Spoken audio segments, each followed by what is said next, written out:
Kalau anda jual perfume dan anda dah stok masuk order sebelum raya dah dekat, saya nak bagi tahu satu benda. Kemungkinan besar anda sedang buat kesilapan paling besar dalam bisnes perfume.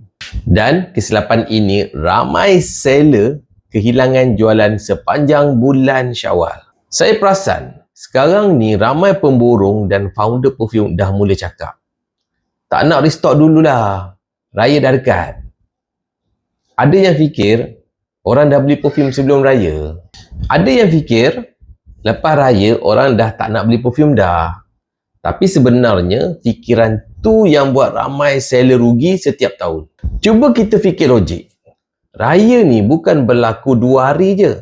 Bukan hanya raya pertama atau raya kedua. Dalam bulan Syawal ni, orang masih pergi rumah terbuka, pergi open house pejabat, pergi jamuan raya jabatan, pergi beraya rumah saudara mara, ataupun jemputan daripada syarikat-syarikat.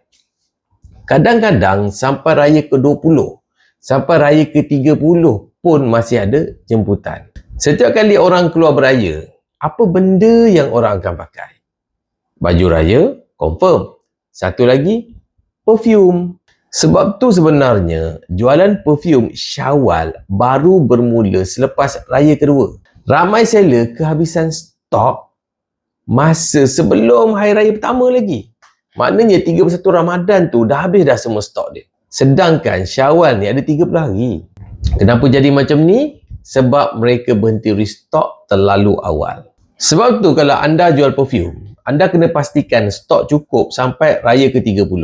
Kalau anda order sekarang, insya-Allah stok akan sampai selepas raya. Maybe raya ke-6 ke raya ke-7. Dan masa tu sebenarnya anda boleh buat jualan lagi dalam bulan Syawal. Sekarang ni kami masih lagi buat promosi lelong perfume, di mana parti dalam 60%, ada grade A, ada premium. Minimum order 10 botol untuk premium dan 20 botol untuk grade A. Ini memang harga untuk pemborong dan juga harga untuk founder perfume.